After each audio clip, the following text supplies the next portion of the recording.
और एक और बहुत इंपॉर्टेंट चीज़ जो आप लोगों को पता होनी चाहिए वो ये है कि देखो मैनेजमेंट बुलिश है फिनटेक सेक्टर के ऊपर और ट्रांसपोर्टेशन लॉजिस्टिक्स के ऊपर। मैनेजमेंट क्यों बुलिश है? इनको क्यों लगता है कि ये इनका लार्जेस्ट वर्टिकल है और यहाँ से इनको ज़्यादा पैसा आएगा?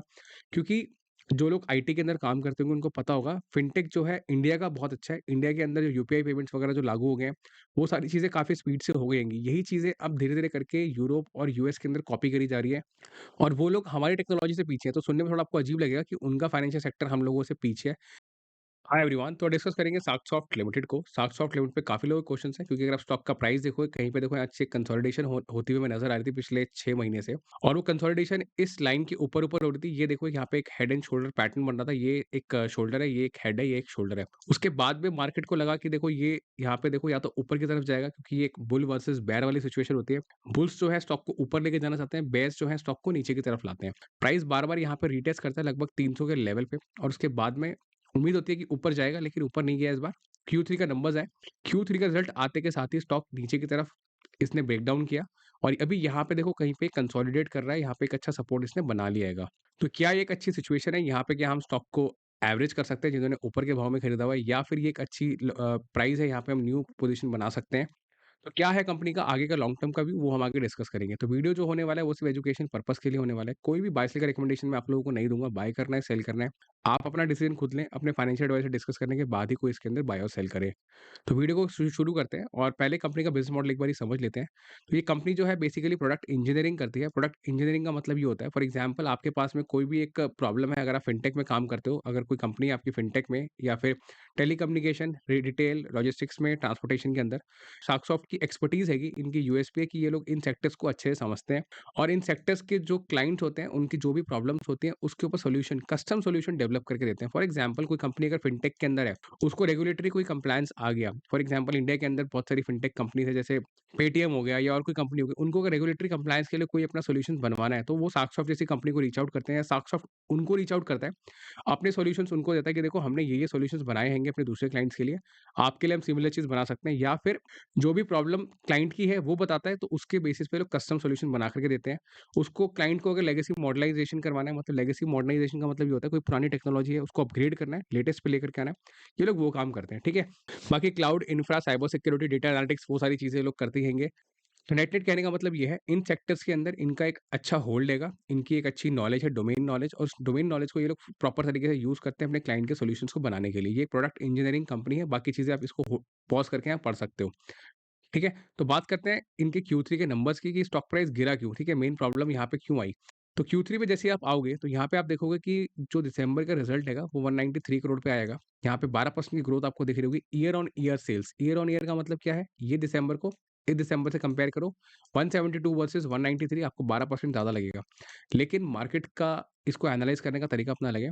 मार्केट आईटी कंपनीज़ को जब एनालाइज़ करता है, तो वो लोग ईयर ऑन ईयर के बेसिस पे नहीं करके क्वार्टर ऑन क्वार्टर बेसिस पे करते हैं मतलब सितंबर को कंपेयर करेंगे दिसंबर से। सितंबर में 190 करोड़ किया था, यहाँ पे 193 करोड़ किया है मतलब ऑलमोस्ट फ्लैट रिजल्ट है। सिर्फ मात्र 3 करोड़ रेवेन्यू जो है कंपनी ने यहाँ पे ज़्यादा किया हैगा। पहली चीज़, तो मार्केट को ये चीज़ अच्छी नहीं लगी, ठीक है? क्योंकि 190 से 193 कोई ख़ास ग्रोथ यहाँ पे दिखाई नहीं कंपनी ने। 18% का मार्जिन 17% पे आ गया, 1% से मार्जिन भी कम हो गया और 1% का मार्जिन कम होने की वजह से देखो यहाँ पे जो प्रॉफिट है, वो पिछले क्वार्टर से भी कम रहा। मतलब सितंबर के अंदर 190 की सेल्स पे 25 करोड़ का प्रॉफिट था। दिसंबर में 193 करोड़ की सेल्स पे 23 करोड़ का प्रॉफिट है। तो सारी प्रॉब्लम यहीं पर ही है। इसीलिए मार्केट ने स्टॉक को जो है यहाँ पे ब्रेक डाउन कर दिया और यहाँ पे कहीं ये स्टॉक अभी सपोर्ट ले रहा है।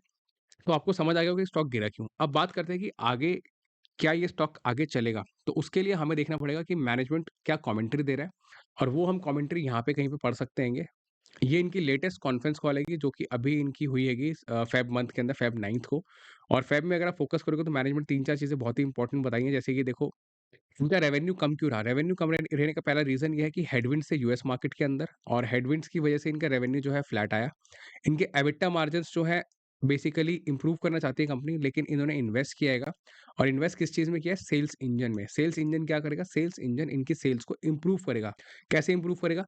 इनके जितने भी क्लाइंट्स हैं उनको ये लोग रीच आउट करने में इनको हेल्प करेगा, जो कि डिफरेंट-डिफरेंट ज्योग्राफीज़ के अंदर है। इन्होंने कुछ एम्प्लॉइज़ भी हायर किए हैंगे, वो एम्प्लॉइज़ जो हैं स्पेशलाइज़्ड हैं, उनकी एक्सपर्टीज़ हैगी इस सेल्स इंजन को काम करने के लिए, मतलब और सेल्स जनरेट करने के लिए। तो मैनेजमेंट ने बहुत डिटेल में उसके बारे में बताया है। अगर आप पूरी कॉन्फ्रेंस कॉल को आगे एंड तक पढ़ोगे, तो यहाँ पे आपको सारे पॉइंट्स मिल जाएँगे कि किस तरीके से कंपनी ने इन्वेस्टमेंट्स बहुत ही फ्यूचर को देखते हुए करी हैगी और फ्यूचर को देखने का मतलब देखो यहाँ पे क्लियरली ये है, जिस कंपनी की सेल्स मार्च 2022 में 24% से बढ़ी हो पूरे साल के अंदर और मार्च 2023 के अंदर 38% से बढ़ी हो, वो कंपनी यहाँ पे काफ़ी कॉन्फिडेंट है, क्योंकि जब आप इस कॉन्फ्रेंस कॉल को पढ़ते हो तो आपको समझ में आता है कि मैनेजमेंट जो है काफ़ी कॉन्फिडेंट है अपनी फ्यूचर की ग्रोथ को लेकर के। मैनेजमेंट का क्लियरली कहना है कि ये 500 मिलियन का टारगेट लेके चलते हैं, $500 मिलियन का बाय 2030, मतलब $500 मिलियन की ये लोग सेल्स करेंगे 2030 तक। तो 2030 तक अगर इनको इस लेवल तक जाना है, तो डेफिनिटली इनको खर्चा करना पड़ेगा। खर्चा किस चीज़ के ऊपर? इन्वेस्ट करना पड़ेगा, अपने सेल्स इंजन के ऊपर, अपने एम्प्लॉइज़ के ऊपर। तो नेट-नेट इनका क्लियरली फोकस ये है, जो मार्जिन आप देख रहे हो यहाँ पे 1% से कम हो गया, जब मैंने आपको ऊपर दिखाया। ये 1% से कम इसीलिए है क्योंकि इन्होंने अपने सेल्स इंजन के ऊपर एक्सपेंस यहाँ बढ़ा दिया हैगा। दूसरी चीज़, यूएस मार्केट के अंदर थोड़े से हेडविंड्स रहे, इसीलिए यहाँ पे रेवेन्यू इतना ज़्यादा आपको नज़र नहीं आ रहा है। लेकिन लॉन्ग टर्म व्यू के साथ अगर आप देखोगे, तो मैनेजमेंट काफ़ी ज़्यादा कॉन्फिडेंट है कि ये इस नंबर को अचीव कर लेंगे और आगे जो इनका क्वार्टर 4 का रिजल्ट होगा, वो क्वार्टर 3 से बेटर होगा। और एक और चीज़ देखो, मैनेजमेंट ने काफ़ी इंपॉर्टेंट जो यहाँ पे काफ़ी लोगों को समझ में आनी चाहिए, वो ये है, देखो अगर कंपनी अगर खर्चा कर रही है ना, इन्वेस्ट कर रही है, तो वो रेवेन्यू रातों-रात बढ़ नहीं जाएगा। रेवेन्यू बढ़ाने के लिए जो सेल्स टीम होगी वो काम करेगी, ठीक है? ग्रेजुअली उन चीज़ों के नंबर्स आपको नज़र आएँगे, क्योंकि आप किसी क्लाइंट को पिच करते हो, क्लाइंट आपको वापस रिप्लाई करता है, फिर उसमें आरएफएक्स होता है, क्वेरीज़ होती हैं, बार-बार उसमें क्वेश्चन एंड आंसर्स चलते रहते हैं, फिर कोई एक कमर्शियल डील साइन होती है, ठीक है? फिर पूरा सॉल्यूशन बनता है, फिर कोई रेवेन्यू आता है। तो ये काफ़ी लंबा प्रोसीजर है। कोई भी अगर इसमें इन्वेस्ट कर रहा है ना, 500 मिलियन का नंबर देख कर के किसी को लगता है कि हाँ, ये कंपनी इसको अचीव करेगी 2030 के अंदर, तो आप लॉन्ग टर्म व्यू के हिसाब से करना। ऐसा नहीं कि आपने आज ये स्टॉक खरीद लिया, कल आप सोचोगे ये स्टॉक प्राइस बढ़ जाएगा, ठीक है? वो मैं इसीलिए कह रहा हूँ क्योंकि अब मैं आपको इसको वीकली में लगा करके अच्छी मूवमेंट्स इसके अंदर दिखाता हूँ, जो कि आपको काम आएँगी समझने के अंदर।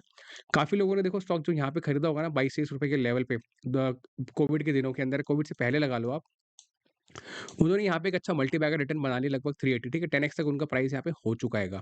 किसी ने अगर नीचे भी यहाँ कहीं पे खरीदा है, उसको भी एक अच्छे रिटर्न मिल रहे हैं। नेट-नेट कहने का मतलब ये है, जो चेंजेस होते हैं कंपनी के अंदर, वो एकदम से नहीं आते हैं। जो आपको रेवेन्यू के अंदर एकदम से बूम देखने को मिल रहा है, एकदम 30% और 23% का, मतलब ये ईयर ऑन ईयर बेसिस पे। लेकिन अगर आप नेट-नेट भी देखोगे, अगर ये नंबर्स बढ़ाने हैं आपको एनुअल बेसिस पर भी, तो आपको वेट करना पड़ेगा। और वेट करने का क्लियरली मतलब है, आपको स्टॉक को होल्ड करना पड़ेगा, तभी आप एक डिसेंट रिटर्न बना पाओगे। ये क्वार्टर ऑन क्वार्टर की कहानी है।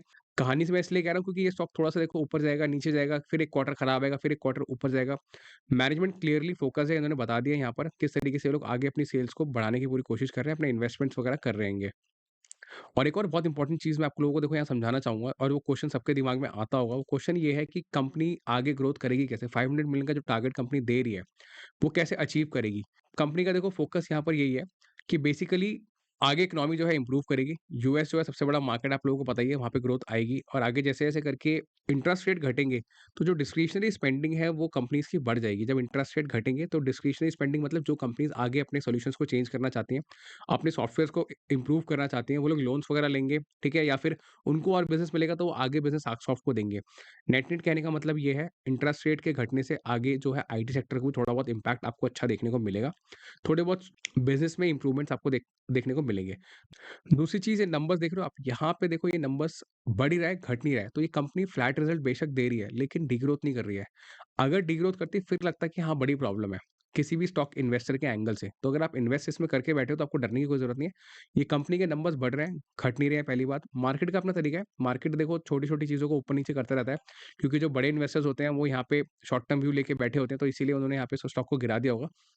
बट किसी का लॉन्ग टर्म का व्यू है, मुझे नहीं लगता आप लोगों को इसमें कोई बड़ी टेंशन लेनी चाहिए। अगर आपका लॉन्ग टर्म का व्यू है, तो लॉन्ग टर्म का व्यू मतलब अगर आप चाहते हो कि ये 22 और 23 जैसा चेंज आए, देख रहे हो यहाँ 2 साल काफ़ी म्यूटेड रहे और एकदम से 2 साल काफ़ी सॉलिड रहे, तो उसी के अंदर आप लोगों का बड़ा पैसा बन जाता है। और एक और बहुत इंपॉर्टेंट चीज़ जो आप लोगों को पता होनी चाहिए, वो ये है कि देखो मैनेजमेंट बुलिश है फिनटेक सेक्टर के ऊपर और ट्रांसपोर्टेशन लॉजिस्टिक्स के ऊपर। मैनेजमेंट क्यों बुलिश है? इनको क्यों लगता है कि ये इनका लार्जेस्ट वर्टिकल है और यहाँ से इनको ज़्यादा पैसा आएगा?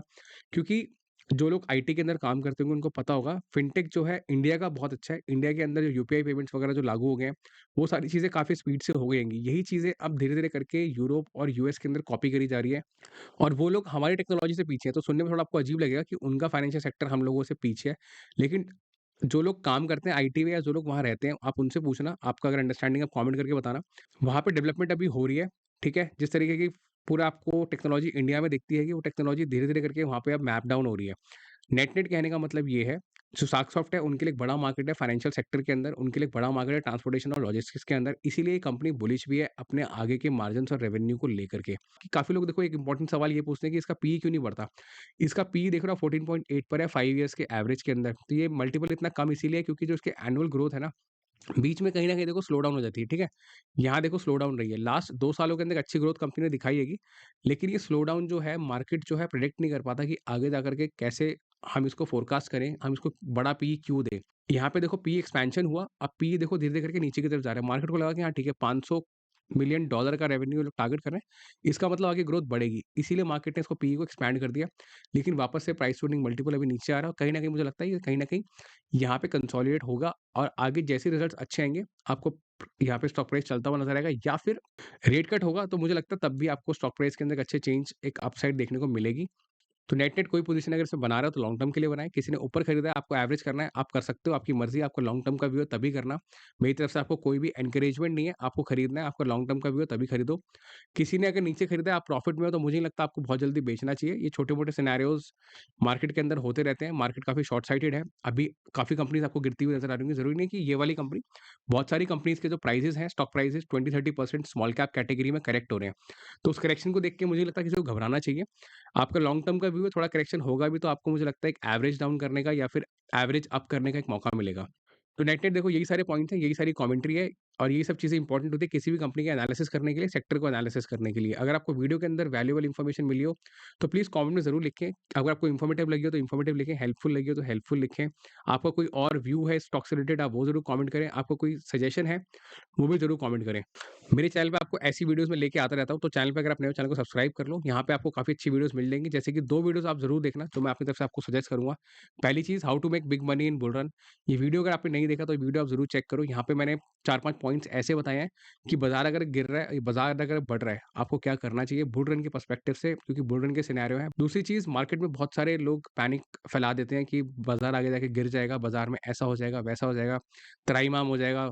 तो उस चीज़ से आपको किस तरीके से आपको मैनेज करना है, किस तरीके से आपको अपने इंडिविजुअल स्टॉक्स को, अपने पोर्टफोलियो को मैनेज करना है, वो मैंने यहाँ पे समझाया हुआ है। तो ये 2 वीडियोज़ आप ज़रूर चेकआउट करना। इस वीडियो के लिए इतना ही, मिलते हैं अगली वीडियो में। Thank you so much.